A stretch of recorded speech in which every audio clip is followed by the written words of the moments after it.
Okay, we are live, and tonight we are here. Oh no! Oh no! Clocks are gonna switch tonight. Oh no!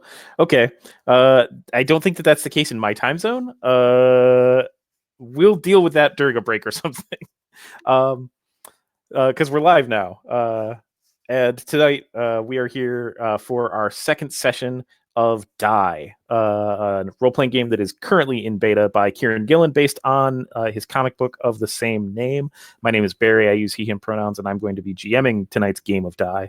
And I have a fantastic group of players. Though I myself am a player. Tonight I am playing. Tonight I'm playing Harper, who is the like the indoor kid that met all these other kids at summer camp, and we all got chicken pox, and we all ended up playing D&D, and that became like a hobby like over the last 20 years or so. Our camp is closing. We rented a cabin. We've come here, and now something has happened. And so that's me. And so I'm going to go left to right across the character keeper. And so I'll kick it to David. Hi, yeah, I'm David. I use he, him pronouns. I am playing the unfortunately named Zephyr Kyle Wilson, who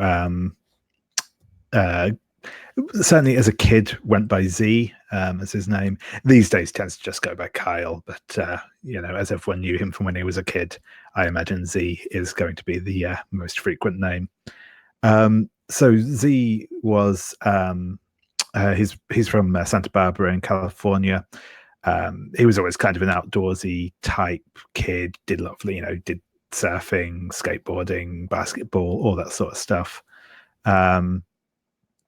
Ended up at this camp in the woods, and he wasn't entirely sold on that, but he was at least thinking, hey, he can swim across the lake and climb trees and stuff. And then caught chicken pox and spent the rest of summer in a cabin, which wasn't his ideal situation. He begrudgingly joined the D&D game that was going on with the rest of the quarantined folk, but actually really got into it and carried on playing in the mud that was set up afterwards back in those early internet days. He went on to go to college where he studied psychology, and then has now forged a fairly successful career as a sort of modestly well-known true crime writer, and is back here to meet up with old friends and play another game. Awesome, thank you. Sabine, why don't you go ahead, please? Hi, my name is Sabine. I use any pronouns. I'm going to play Samantha Riles, or Sam. Her pronouns are he, she, her. Sam was a girl she's from Louisiana, from Lafayette, and she got sent into the camp. It was, I think, she won a prize or something. She was a science kid. She participated in fairs and stuff like that. And I imagine that were the going to a camp in the woods, that wouldn't be something that her family would usually be able to afford. But this time she got to go, and then of course she got to get chickenpox and spend the whole time in a cabin with these 4 white people and play a game called D&D. And while she wasn't so sold on the idea at the beginning, she learned to enjoy that. And she was, as a kid, she was outspoken. She was standing up for herself because probably nobody else would, or she thought so. She went on with her science career, studied chemistry, became involved with environmentalism, and then she started a career, if that's what you call it, with environmental agencies or NGOs. She was with Greenpeace for a long time. That's why she dropped off and on the radar of the others, because she wasn't always in the country and they didn't always have good connections or anything. She was involved with the MUD, the multi-user dungeon, somewhat when she was in college, but that was sporadic as well. Yeah, but she came to the cabin to kick back a little from her life, which is usually quite intense. And she thought, hey, let's go and relax. And now she's a Rage Knight. Well, she's not a Rage Knight yet. We'll see.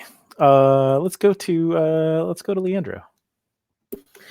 Hi, my name's Leandro. I use he, him pronouns, and for this series, I'm playing Eleanor Clark, she, her pronouns. The whole friends call her Lenny. Growing up, Lenny was a fairly creative kid who was into music and wanted to be a big pop star. I think the note I have is she wanted to be Madonna.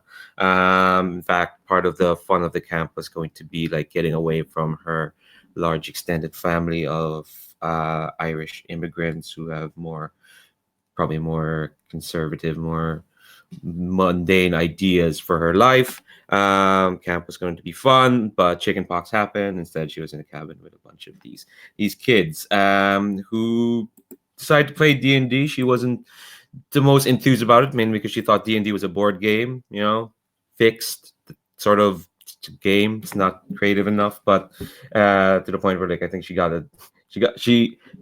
played cleric because there was no other class available, and found it far more enjoyable than she would admit. And kind of that and the modern college kind of served as like a nice outlet for her creative bent. Sorry, I just saw the comment there in the chat. Thanks, David. Anyone watching this, you'll never know what that comment is.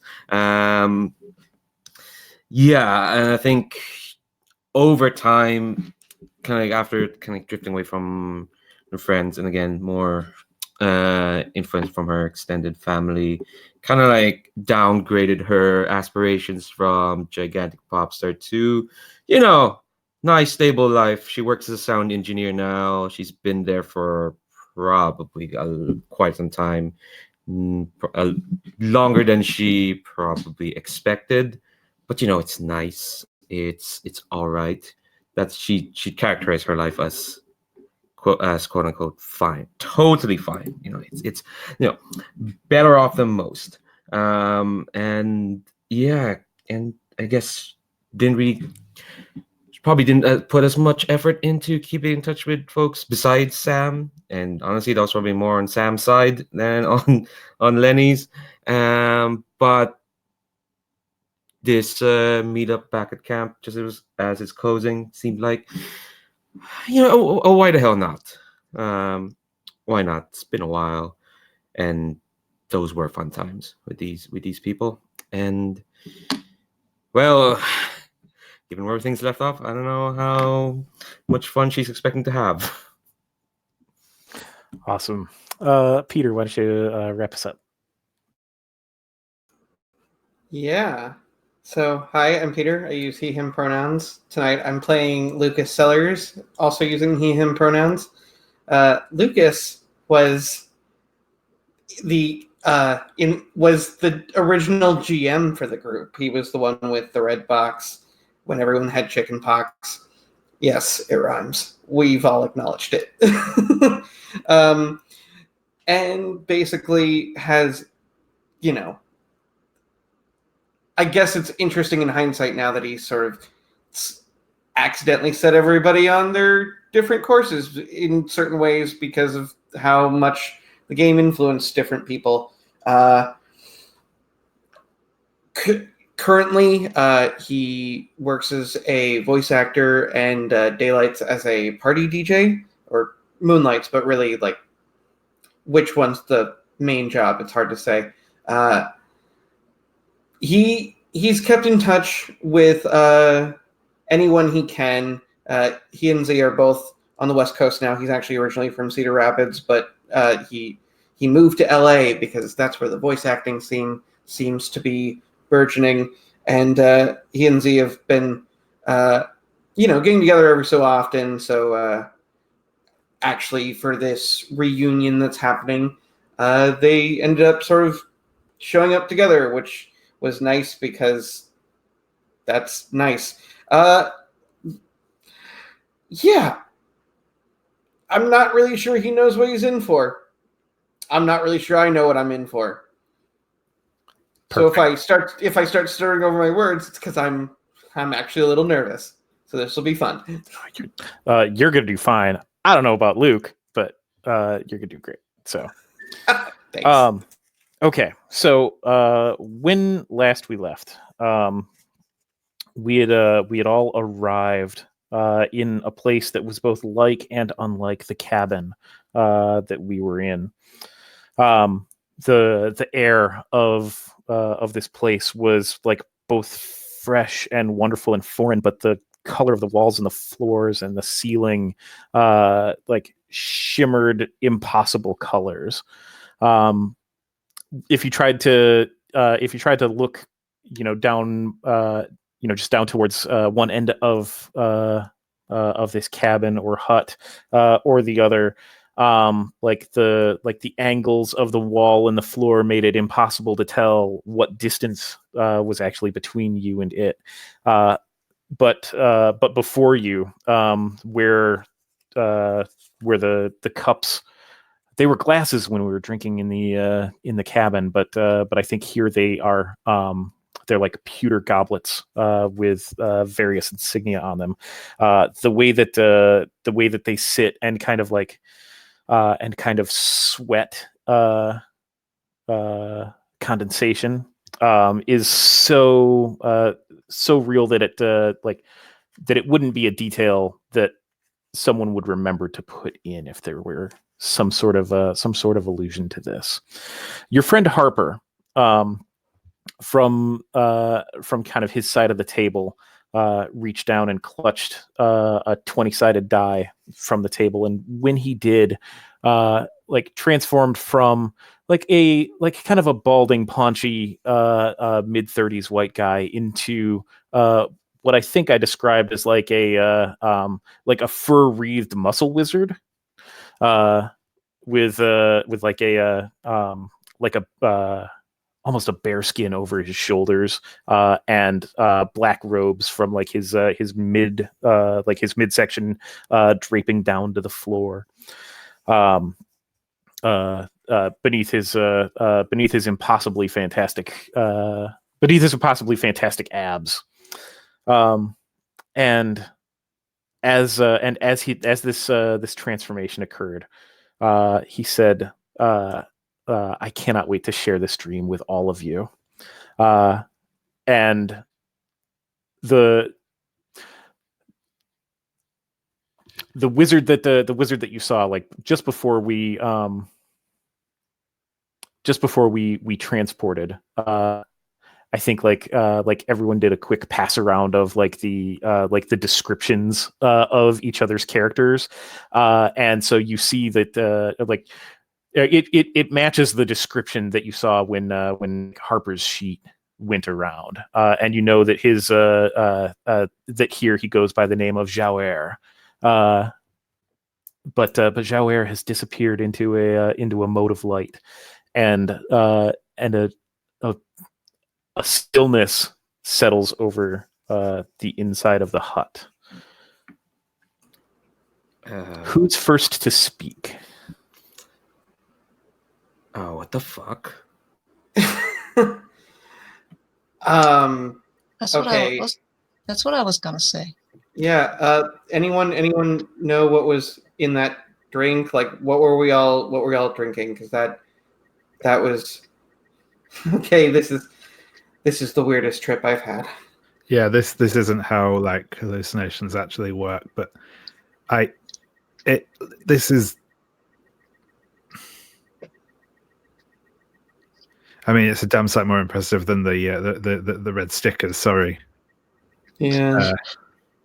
Well, thanks for really calling me out. That was exactly what I needed at the moment.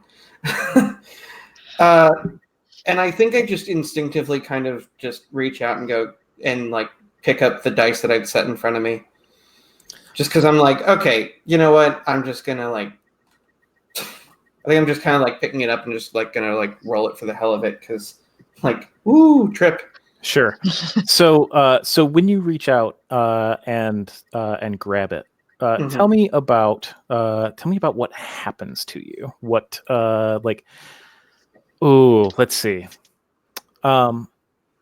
So actually, I have a I have an important question about your like your youth and your modern day. Yeah, sure. You wanted to spend your time traveling the world. You have quite a bit, is my understanding. You are pretty fit.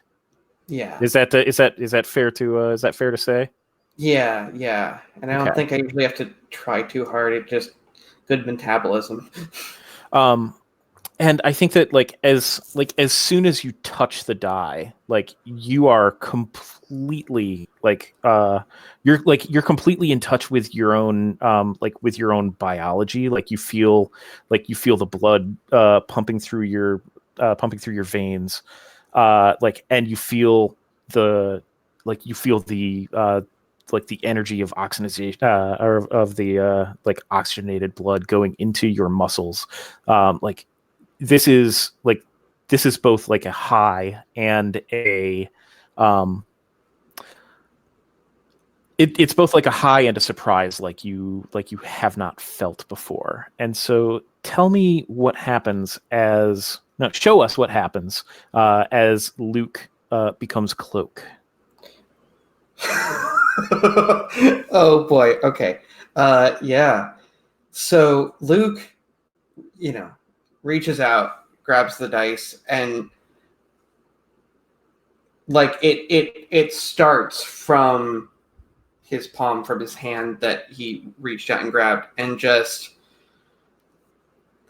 basically it's like first a glove appears, and then like it's weird because it feels like the sleeves of like the cloak that he has should like be coming down, but it's all like coming up this way and like just covering everything.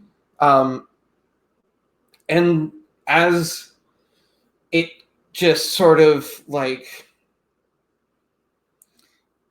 it like almost forms around and like ends up being like a little bit bigger than even he was expecting. Well, he wasn't expecting it, but like it's bigger than even I think he'd kind of written down on the character sheet, and just kind of everything immediately is just like there's no signs of where any of his skin was, and he's just covered from head to toe in this black cloak, and like there's a hood over, and like there's a moment where he's looking down and suddenly everything is darker and he's trying to figure out why, and then he realizes he's got a hood over, and suddenly like reaches up with his other hand and throws it back, and where once Luke's face was, you've got a completely different looking sort of blonde-haired man with scars across both his eyes, and his eyes are now bright green, which is actually noticeable in like just whatever the light is like in this new room. And his hair, which was like actually kind of like parted, is just it like as the hood falls, his hair just kind of like falls into like a messy mat on his head, and he just like instinctively goes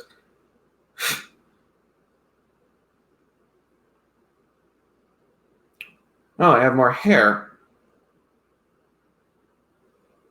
huh? What is everyone looking at? To quote again, what the fuck?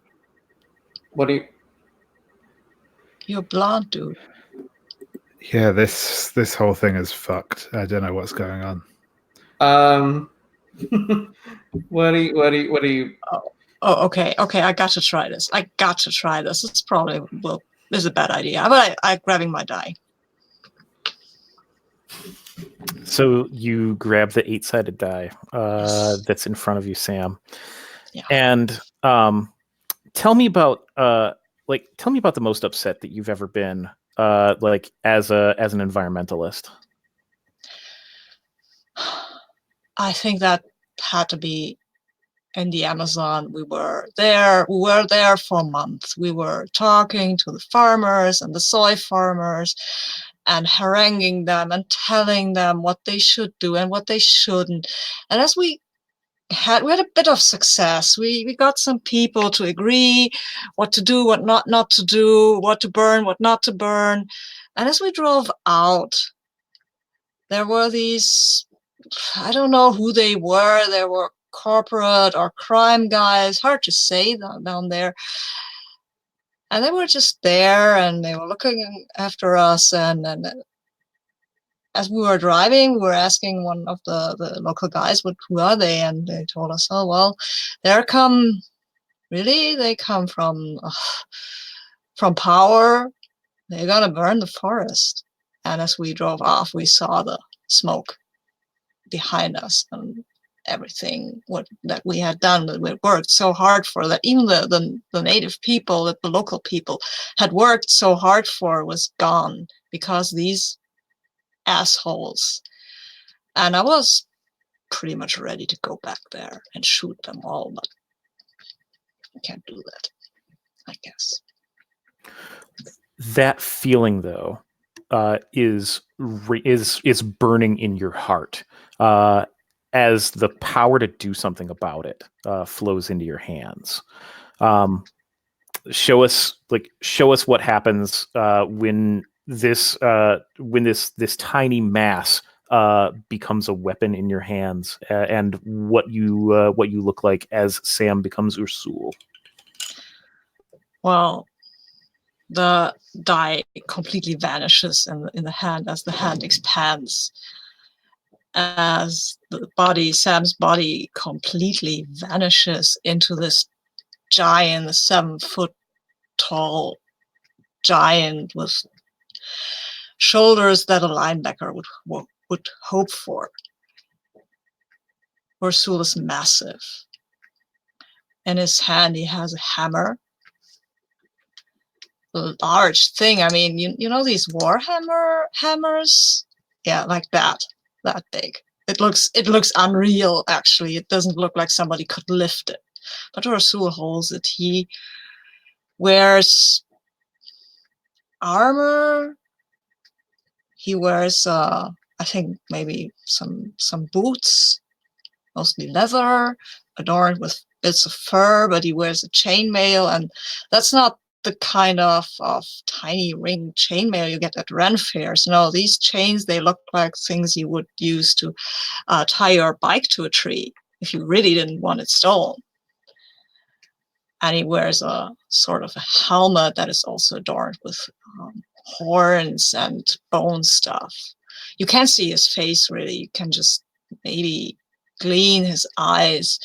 And at this point, I think usually they are dark brown, like Sam's eyes mostly, but they get darker, and in their center you can see a sense of red, like embers in a fire.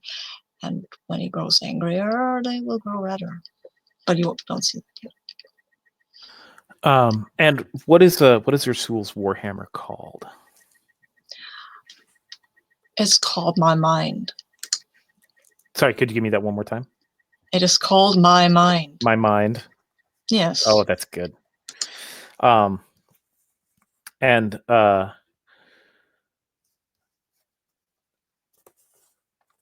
yeah, we're gonna hold on that for I see the reactions to this. Okay. Now I'm seeing what people are actually freaking out about. What the actual hell? Seeing Ursul here has like skewed the perspective from where each of you are like even more. Like this is like you know that he must be massive, but it's impossible to tell as like the ceiling and the floor kind of like both stretch like above and below you. Oh God, this is messing with me. This feels oddly good. Oh my god, your Yeah. voice. It certainly doesn't look bad either, but this is some fucked up Narnia shit here. I don't know. Yeah. Where's the fucking wardrobe? Because this is weird. Yeah, I think we should go and find our old friend, Harper. Talk to him a bit about what's going on and what he Yeah, dragged us or- into. Yeah. I think I just kind of like look over at Lenny and Z, and I'm just kind of like,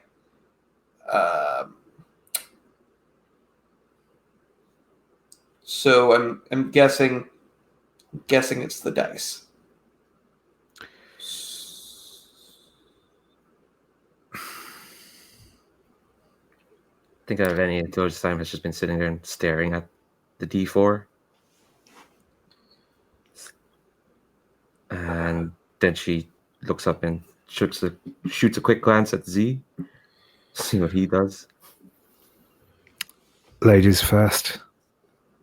I think he nods and reaches for the D4.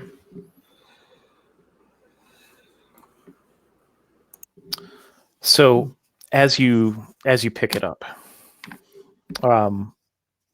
you have a song in you, and it's like it's welling up and pouring out. Why have you never sang it before?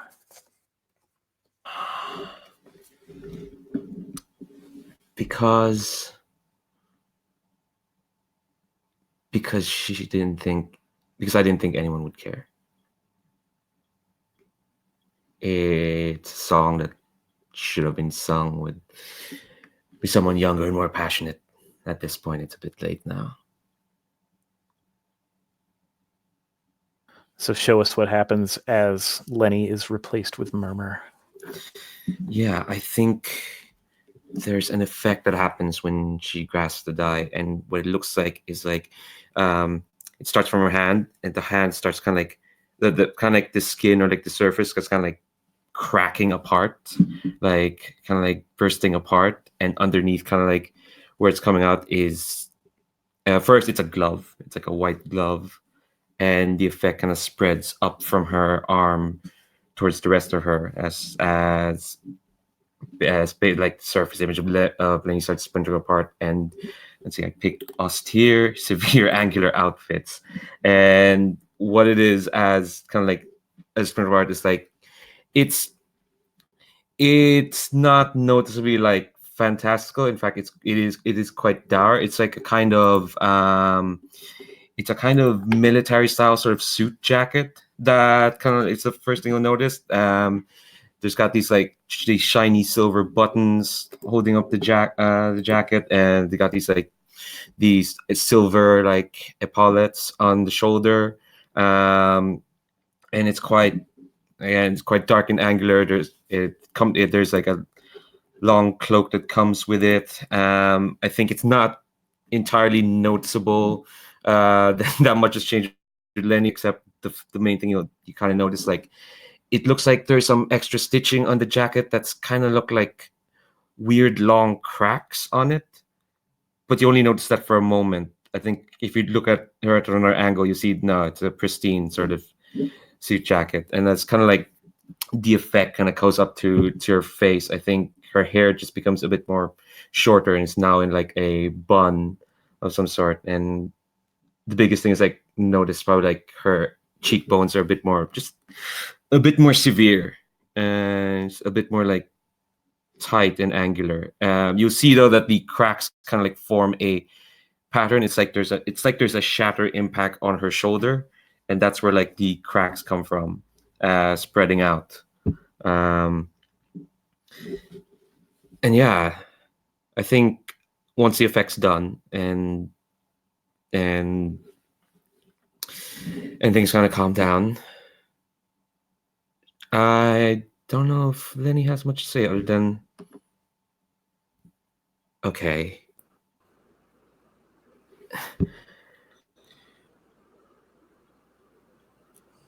I think she looks at the other two. It's like, how does it look? Very I fascist chic. I think now Cloak is like kind of reaching out tentatively, and it's just like, are you like, for some reason he didn't do this with Ursul, but that was probably just because Ursul looks massive, and he's just like, okay, what? Okay, but then this is just like, are you? Sorry, like it doesn't even like just stops himself because he's like, sorry. Yeah, please don't. Okay, just this is weird. Fascist, you say, Z? Okay. Well, that kind of military look. Well, I guess it makes sense for a dictator. oh God. Oh, What? so I'm actually the fool. Oh. I was really going to play into this, but now I'm like, does that mean I'm an idiot? In indigenous cultures, the fool is the one who calls the rules into question. It's not an idiot. Quite the contrary. Thanks. Well, that's good. Well, Harper gave you the sheet. He must have had some ideas of what you're like. Great. I'm gonna have a talking to with him when we find him. Yeah, me too. Okay.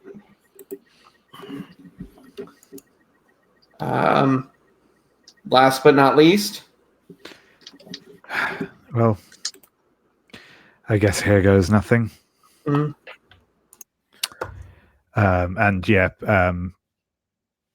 Z rolls the dice. And I think as it hits the table and bounces, it like levitates an inch or two off of it and starts to sort of spin and projects light out from the 12 faces, which kind of solidify into like sigils, and those sigils then like turn into cards that start to circle him. And I think it's like that, it's like a full kind of magical girl transformation sequence thing as he kind of levitates up into the air a little. And these cards sort of spin faster and faster around him. And when he drops back down to the ground,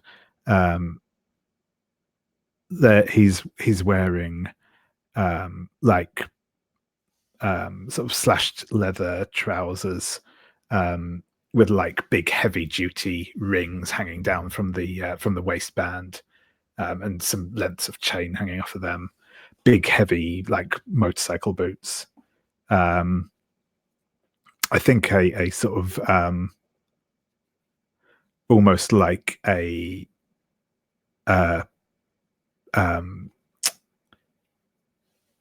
sort of like frilly-ish shirt with like long sort of flowing sleeves on it, but you can see underneath there's a more leather harness. His hair, I think, gets a bit longer and a bit straighter and darker. His face doesn't like change entirely, but it's just got that slightly more. Again, it's not entirely dissimilar to Murmur. It has just that slightly more like elfin, sharper cast to it. Skin looks paler, and the cards stop spinning, and he kind of holds his hand up and catches them in it and slips them down into a sort of leather satchel at his side.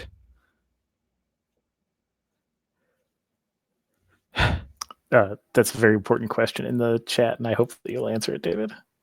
I think slightly, not like kind of proper full on like big ears, but just sort of regular sized human ears, but just with that slight point to them, I think. Yeah. Awesome. And I think maybe, his canines are just a little bit sharper than normal. Awesome. So, as this transformation completes, and all of you around the table are both yourselves and very not. There's a voice that booms from above. You've never heard it, but it's familiar, and it asks, "Has come to seek the advice of Adaron the Sage." And the reason it's familiar is that I think Adaron was one of the wizards at the with a hut in the at the farthest waves. What I don't know is who wrote him in the mud.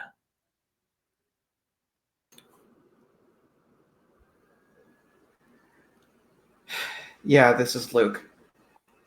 Excellent.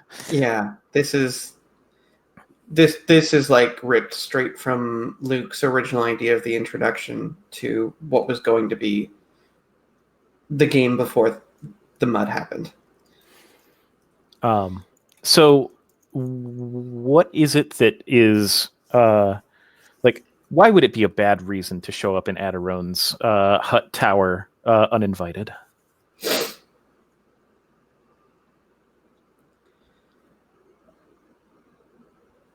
The thing about him is he's a sage, so he knows your intentions. He knows why you would come to seek him. And if it is a good intention, if it is a welcome intention, then he will go ahead and invite you just to make it happen. But if you're uninvited or not invited or anything like that, then he doesn't really need a reason. He's just going to want to cast you out, and that's not really a non-violent way of doing things. And so when you hear the voice coming from above, the perspective within the hut shifts, and it finally becomes clear that you are in a wizard's tower. They always look of course different from the outside, but sometimes they look different from the inside as well. And the boards of the floor kind of stretch, and each of the grains running through those boards becomes like a set of steps running up through the center of the tower. And there's a window up in the very top that where the wood crosses through the frame of the glass, it becomes clear that there is in that place perched a small. It looks small from here, but it looks like a small high-backed throne, and you can see the hooded figure of Adaron sitting both impossibly high above and directly before you, the robe and the hood covering his face. Oh shit.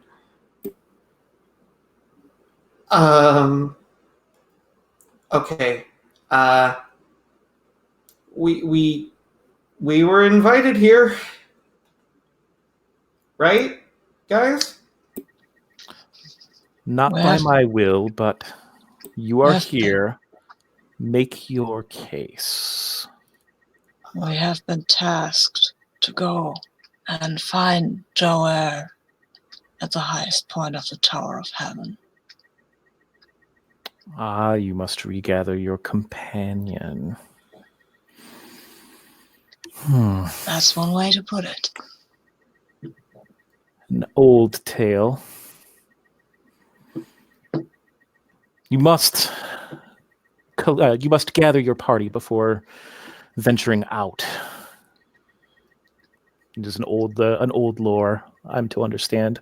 You are, and he looks to those of you whose faces are visible, which I think is Murmur and Onyx. I think Cloak also threw back his hood. Okay. So. Okay. I didn't know if the hair was also still a thing. Oh yeah. The hair is, but it kind of like fell out of the way when he did that. Okay. But looking to each of you, he says, "You are from elsewhere, I think." No, 5. 5 is the number. 5 is what arrived. 5 is what would leave or stay. Is there, by any chance, some sort of prophecy about this whole thing?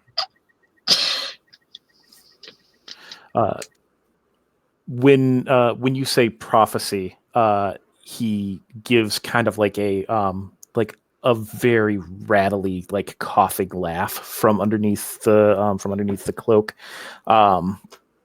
and says, "Prophecy? No, something more primordial." Oh, great. What's more primordial than a prophecy?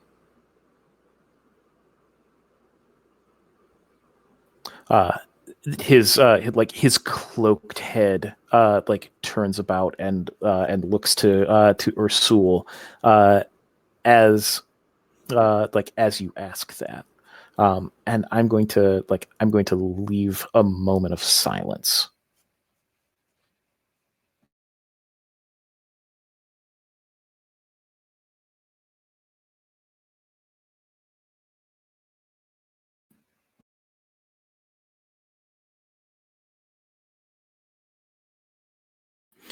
Only together will you make your decision. And as he says this, he turns to the window behind him and waves a hand, and the glass of the window dissipates and lets in a rush of air and sight and through this aperture, you're able to see the peak of the Tower of Heaven, but it is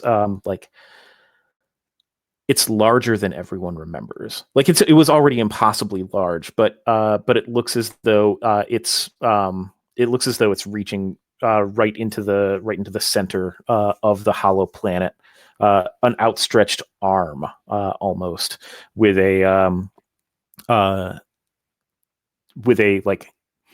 shimmering ball of silver, kind of like swirling about, as the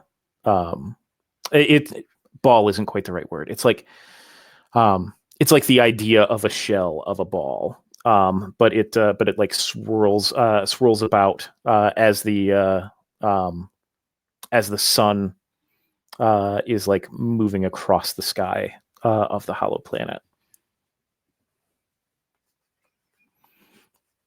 Time is short. Why? What's happening?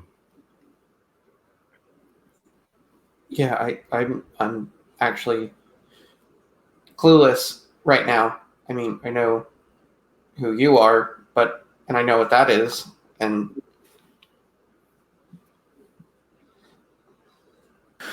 so Lenny, you wrote a lot of the factions of the Tower of Heaven. One of the factions of the Tower of Heaven wants to harness the sun itself. It's not good enough to be able to live under the sun that passes through day by day, but they want to wreathe it in a quicksilver in order to be able to focus it where they want when they want. Who is it? They're called the Knights of Dusk, and they want to marshal the power of the sun because yeah, I think because they want to prove their martial might. They're knights after all, and because the hollow planet kind of like revolves around the sun, what better way to like gain power than to gain power over the thing that gives people life. Um, then he then he kind of made them up because she decided, all right, okay, we do need a bunch of knights. What's knights of what though? I don't want to pledge to some lord. No, pledge them to something more primordial. So it'd be hard to like get their allegiance because they serve slash want to harness something beyond mortal might. Looking at the sun, Adarone, and he turns his hooded face to it, and you can all feel the pain of staring directly into the sun as he does it, but he says, "Time is short."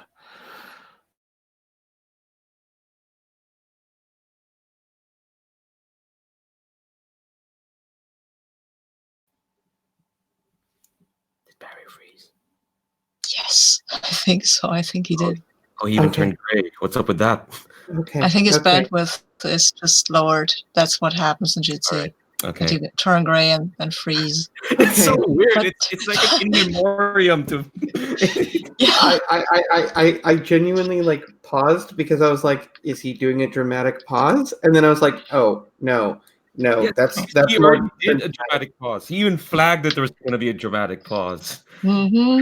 that was Wow. yeah.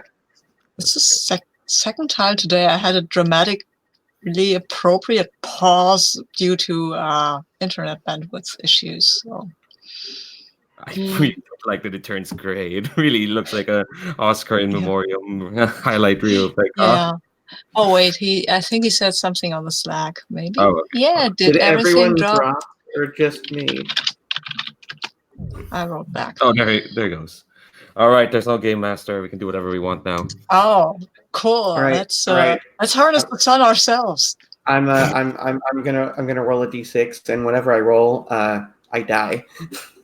Okay. Wait, why would you? That's why it's called die, right? Because like you roll the die and then you die. Yeah. Okay. I have no idea. I mean, maybe let's not die at the beginning of the whole thing. Let's do that at the end, where it's appropriate. Yeah, I definitely get the sense that we'll have chances to die. Where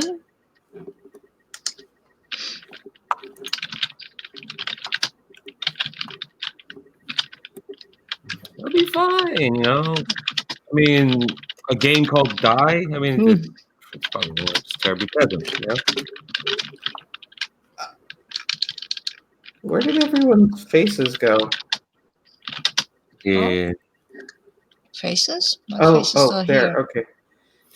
Oh, has the screens been turning black and then coming back? Because that's been happening. Yeah. I just noticed that. Like, Okay.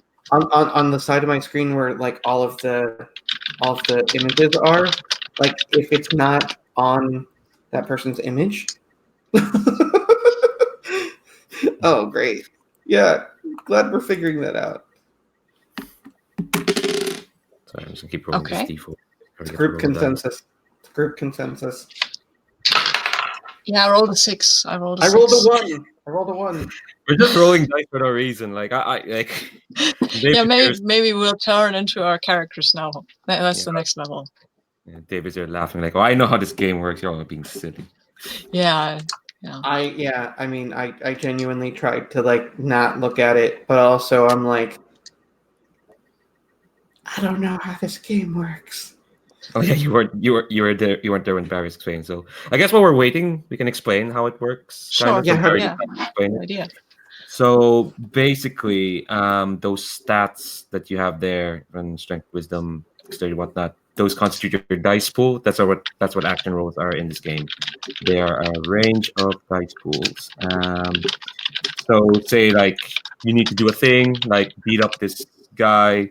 Barry, the GM, might call for a strength check, and you're gonna roll that number of d6s. Successes are dice that go from 4 to 6, basically. There's usually a difficulty set to each roll, and you need to defeat that difficulty to achieve what you need to do.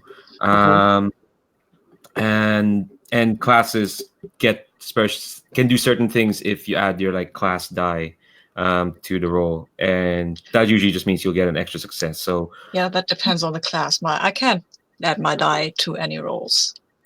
Ever. yeah. I can hold my die up and tell you all that this is going to not be good for people, but yeah, well, you can lots of the rules are baked into the characters themselves. That I think what Leandro just explained is the basic rules. I thought of something that I wanted to. Oh yeah, right. The human maximum usually would be 2 in a stat, so we are kind of superhero-ish. Yeah, 2 successes is for peak human Olympian level people, and we can usually get more. I mean, we have stats that go up to 4. No, I think I think he said stat of 2 is human maximum. Oh, it's okay. Okay. We're really great. Yeah. Okay.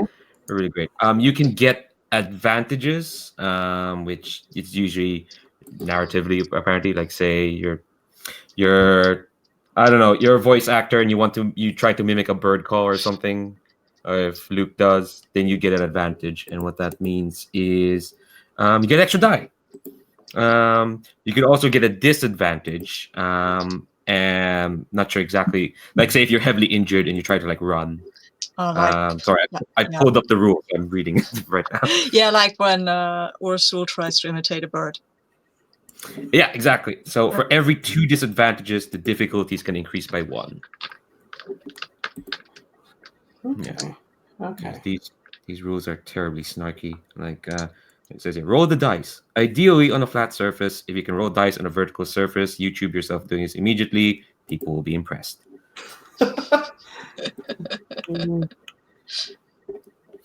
If a roll of 6 or higher, which I as in with 6 on a die, I think that's what it means. A 6 on a die counts as success and triggers any relevant special ability. Yeah. That's noted on the character sheet. Yes. I have some specials baked into my weapons. Yeah. I have actually quite a few weapons. I have a rapier and a pistol and martial arts. That's right. Ooh. Martial arts. Okay. Ooh.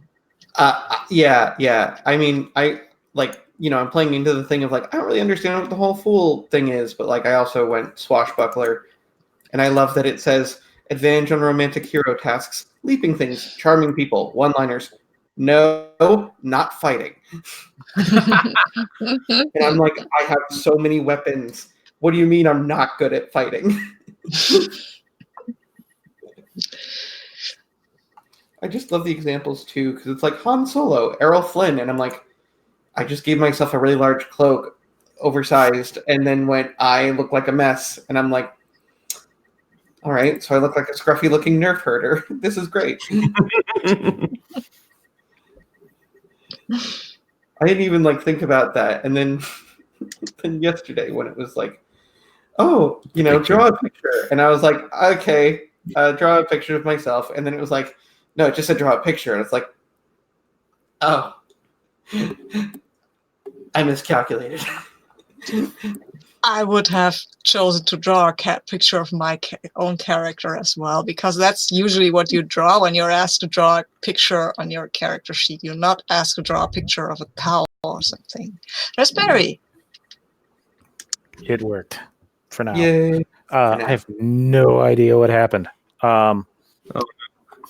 No clue, because one machine kept going and the other one. I apologize. We will. So, before I was like rudely cut off, Jitsi, you heard me. I was saying that Adarone, the sage, was saying that there was not much time left. That they would soon harness this. Goodness. It still shows live. Let me look at one other thing. Yeah, it should We'll see still what it should YouTube still be tells recording. us. Once live is there. Yeah, and when I joined, it says live streaming is enabled, or whatever the robot says. I think the live still kept on while we were talking while you were gone, so it should be fine.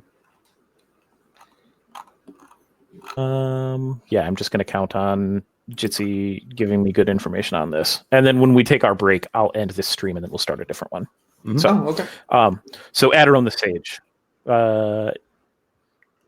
Is my internet super shitty? I can't tell if people are online. Okay, there we go. Now, Oh, is it blanking? Or is it um, camera's not showing up?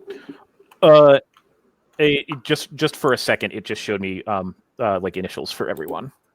We're gonna keep up. We are gonna like soldier on, and we will see what happens. If this gives us grief, then we can switch over to like recording, because I don't know what OBS is. So I'm an IT professional. Okay, cool. Everyone good to continue here. And because I'm only seeing initials, if you want to just throw an OK in the chat, that would be awesome.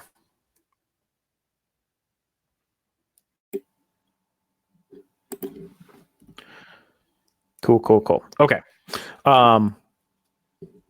So Adarone, from his perch that is both like before you and impossibly high above you, says that time is short. Soon they will wreathe it.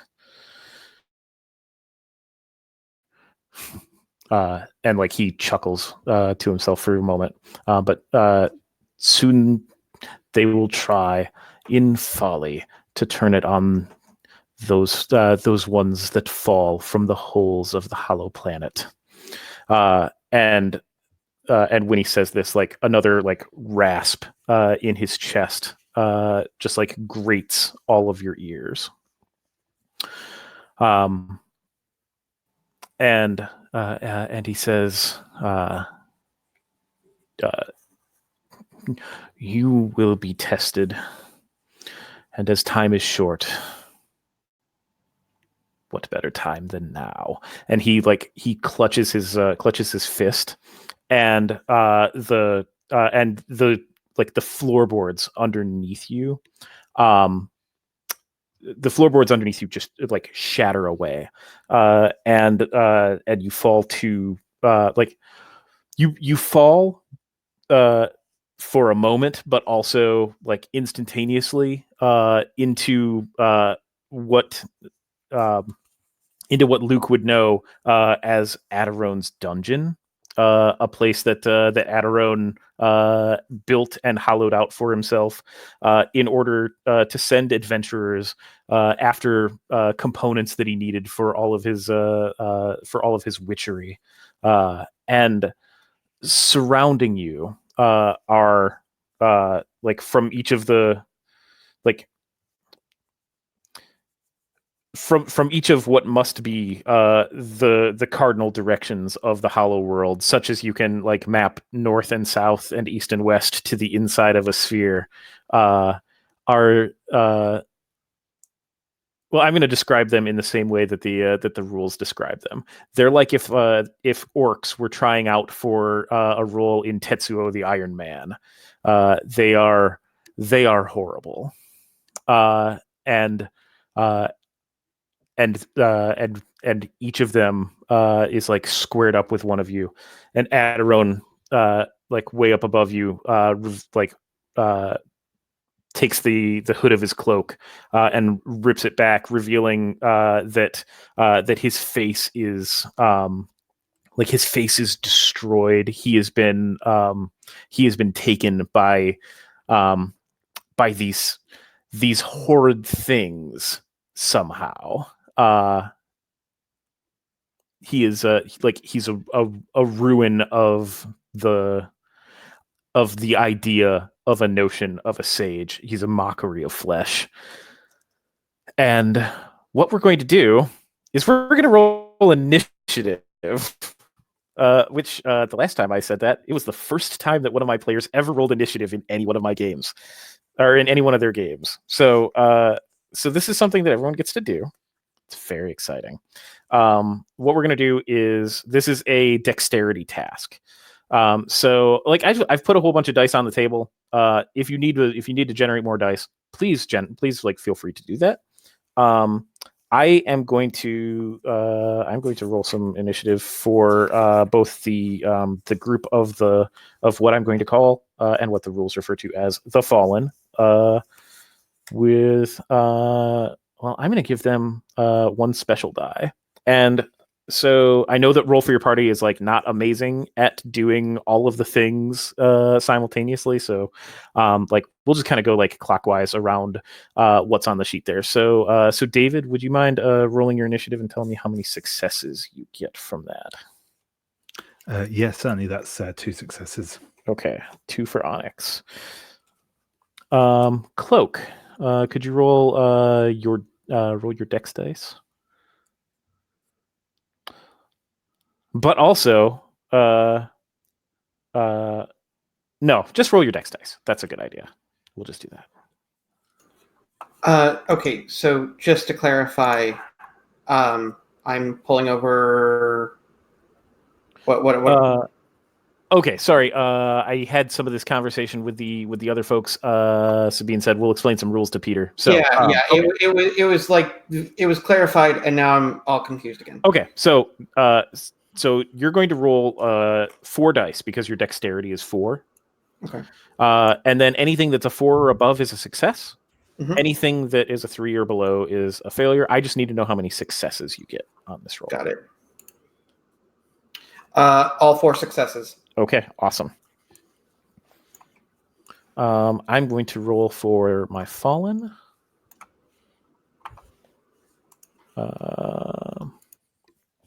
Okay, so Fallen are at 1, and I'm going to roll for Adarone. And he's also at 1.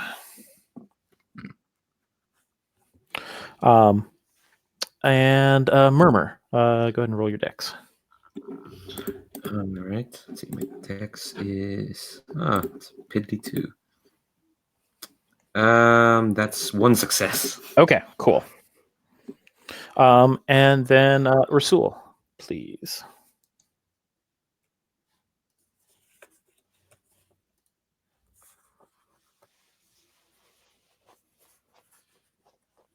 I've got 2. You got 2. Okay. Okay, cool. So what I have is I've got like the I've got Cloak and then Ursul, like Ursul and Onyx, and we'll just like and Adarov and the Fallen all at like all of the next count. So Cloak the Fool. You have just been like you've been dropped into a dungeon that you actually kind of know.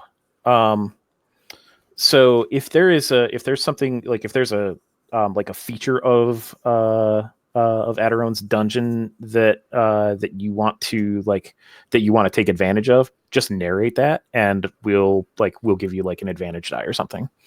Okay. But I want to know what you do. Okay.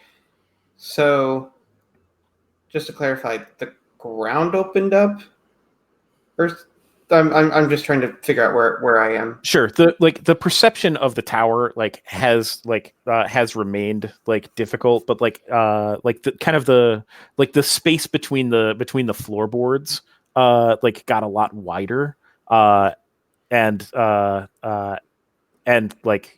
I think that if you were standing on a knot in one of the floorboards, that became like a chasm that dropped you into Adarone's dungeon. it was like this is not like a falling damage kind of situation. It's more like a portal y kind of thing. Okay, cool. Yeah, and I think like the first few seconds of falling are a surprise because like I don't think I actually was moving any of my body. I'd done nothing but like sit and like look around and everything. And now like if I was going to wake up, this is where it would happen. And I think there's a part where like my brain finally just goes, all right, you have to do something now. And I like as I fall through, I think there's kind of like I immediately like basically do a starfish where I like stretch out my arms and legs and like kind of like hold onto the sides as I slide down, so that I actually like land fairly gracefully. And then I just kind of notice the fallen, and I'm like, okay then. And I just kind of like throw a punch at the nearest one because I remembered that like I kind of noticed I had martial arts of some kind, and Okay. I'm just Awesome. like I don't even like acknowledge that I have weapons on me. I'm just like, just gonna punch Sure. it. Okay, so what we're gonna do is we're gonna have you make your martial arts that'll let you use your dexterity instead of strength when fighting with no weapons. The way that this works, again, you're going to roll that number of dice. You're going to tell me how many successes you have, and then I'm going to tell you what that does to the fallen. Sure. Okay. Yeah. Okay.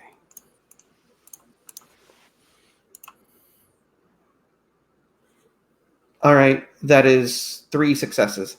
Okay, so what that's going to do is like that's gonna do enough damage to take the to take that fallen out of combat. So show us how you subdue or destroy this horrible mechanical flesh monster. Yeah, so I think I threw a punch just to kind of like see if it would actually work, and when it connected, like I think there's a moment of surprise where I'm like, oh, like, and I'm kind of like looking at my own fist as it like went past, and I realized like I'm still moving with it, and so like I just instinctively reach out my other arm, and like as I'm moving forward, just kind of like grab onto the nearest appendage, probably an arm that I can, and just like slam it into the ground, and I'm just like, okay. This is actually pretty cool.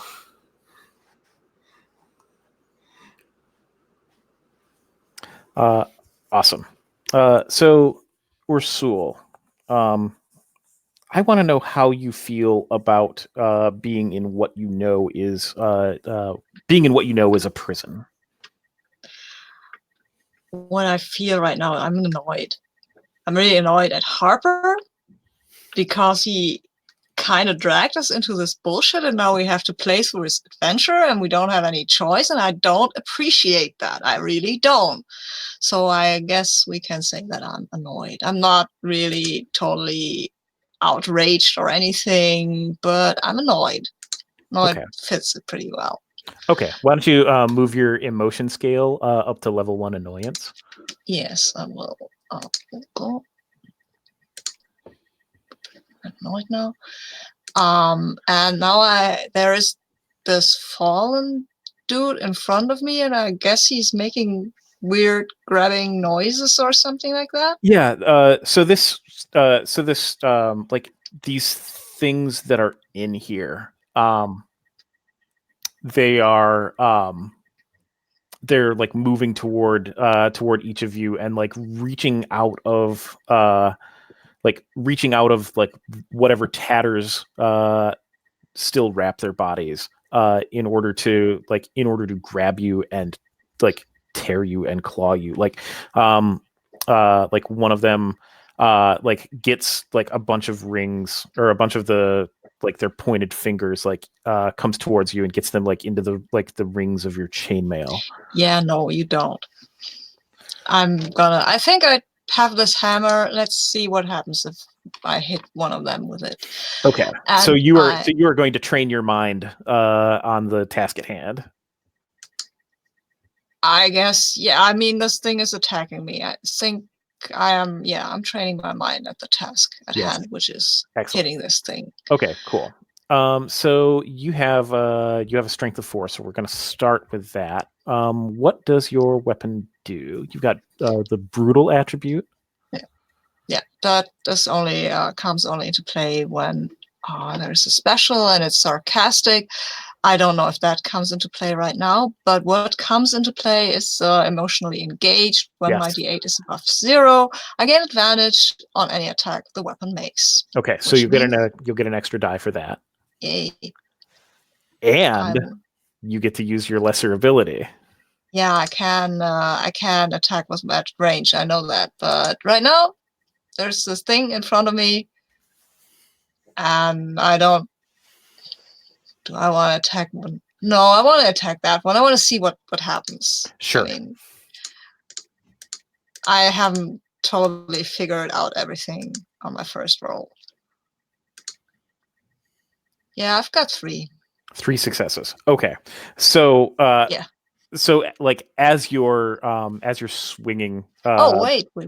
I've got 2 6s.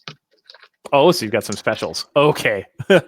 Yes. Yeah, that's perfect and wonderful and good. And you're not even into the follow through. And my mind speaks to you and says, really, these piddly little things, and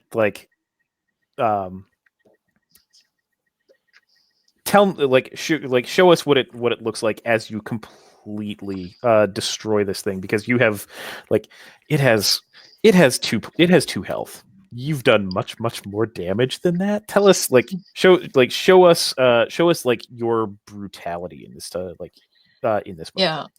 Yeah. You said it was grabbing my chainmail, and I have my hammer, and I was just stepping a little bit back, pushing it away from me with the other hand, and then knocking it down with the hammer, knocking it into the ground, and it splinters apart into little pieces.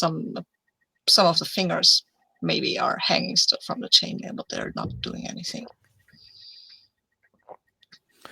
Cool. Onyx, what do you want to do? Yeah, that's a good question. I think, might as well start with that. I'm going to reach into the little leather pouch at my side and pull out a card which has it's got the image of a spark setting light to a letter, I think, and he holds that up and opens the palm of his hand, and I'm going to attempt to conjure some flame to throw at the fallen in front of me by calling on the kindling spark. Awesome. I am looking for that. What level miracle that? That's a level 1 miracle. Okay, so you're going to need to roll your wisdom on that, and we want to see 2 successes.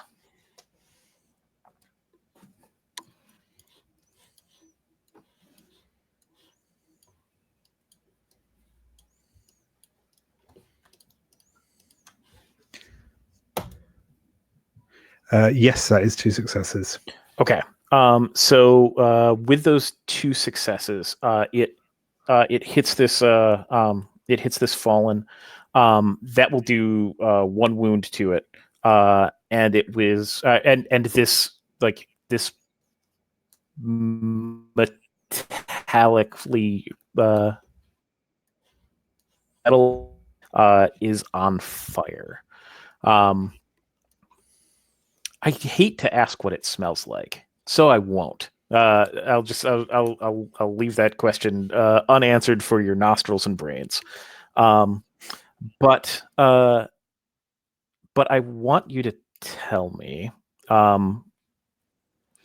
what is this like? Which of your true crime novels does this take you back to? Oh, it was probably one of those cases where someone had crossed one of the cartels, and several people ended up being set light to out in the desert. Awesome. We've got a 3-way tie for who remains, but I think that I would like to I'd like to go to Murmur. All right. So there's still probably one more fallen. There's one fallen that is on that Onyx has just lit ablaze, and then one other one that is like near you and approaching. Yeah. I think. Remember, I think there's an involuntary action to she's like clutching her wrist, her right wrist, and she's kind of like figuring out, because like the thing she checked on the character sheet is a magical death touch, but that means you have to get close to a person. I don't know if she's up for that, but you said there's a song that's demanding to be sung, and I think you can feel it kind of like welling up. And I think there's a part of it like, if she's never gonna sing it or let this out, when would she ever do that? So I think she says something to this fallen. I think when she says it, there's like I think her face kind of becomes just looks a bit more cold, like a bit colder, and she says, I'm sorry, I figured how she'd phrase it. She says like,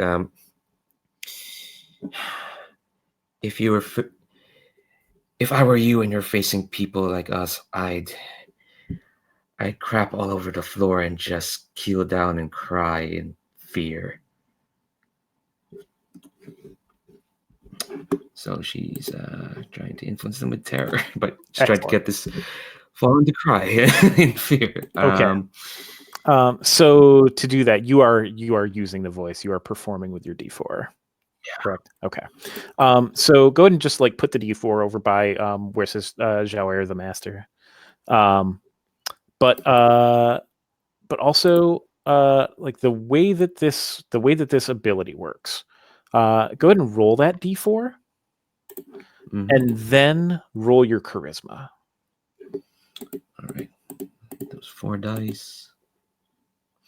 That's 3 successes, and I rolled a 4 on the D4. Okay, so with your successes, the 4 on the D4 is going to be where you start on the emotional scale, and then you can use successes to push the result in either direction. You don't have to use all of your successes. So terror of 4 is well beyond what most people would ever actually experience. You'll see that 6 is a supernaturally intense emotion beyond anything in reality. Yeah, I think I'll keep it to where I have right now.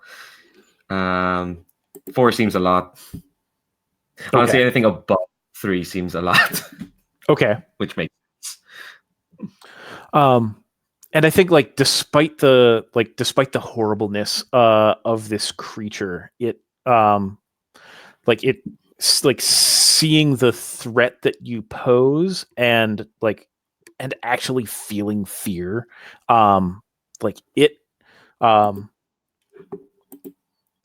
it turns its back on you. It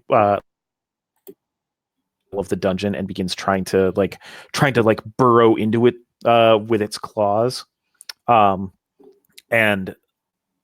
yeah, it is in the parlance of D&D, because that helps for you specifically, Leandro. Like this is like if you had turned undead. Like it needs to get away from you. There is nothing that would stop it from getting away from you. Can I add a little detail? Because Please do. there's a thing that happens when I use my voice, so that people know that I've used it. Yes.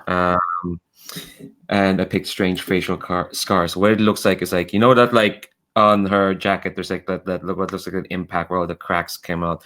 When she used the voice, cracks appear on her face, almost as if like it spread from where it impacted on her shoulder, just like proper like masonry sort of cracks, kind of like flare up on her face when she tells the fallen that it's better off crapping in its pants, even though it probably doesn't wear pants. Okay. Awesome. I'm just gonna note that. So there's one one additional fallen here, and it is on fire, and as it as it sees what's happened to everything else around it, and like of course one was smashed with a hammer, of course one was like one was bested by hand, hand. It sees that all you have done is open your mouth and let out something as horrible as the screech that it opens up and howls out, and it's going to leap at you in order to try and try and knock you to the ground. It is on fire. And it's going to try and tackle you and make that stop. So I'm going to roll the dice for it, and I need to know what your defense is. My defense is I have a 1 in defense. Okay. Thanks to my clothes. Okay. So I have hit one. I've got 2 successes on the dice. So I hit, and that will do a point of damage, and the extra success will do another point of damage. And the way that this damages you is you're going to lose guard first. Your guard gets generated every combat. But it it charges you, it knocks you to the ground, and is perched on you and clawing as as the flame radiate off it. Like the shadows that are cast onto the walls of the dungeon here and up into the tower are they're long and flurrying. And so your guard is at 0. And I just reduced. Yeah. And I think that that from a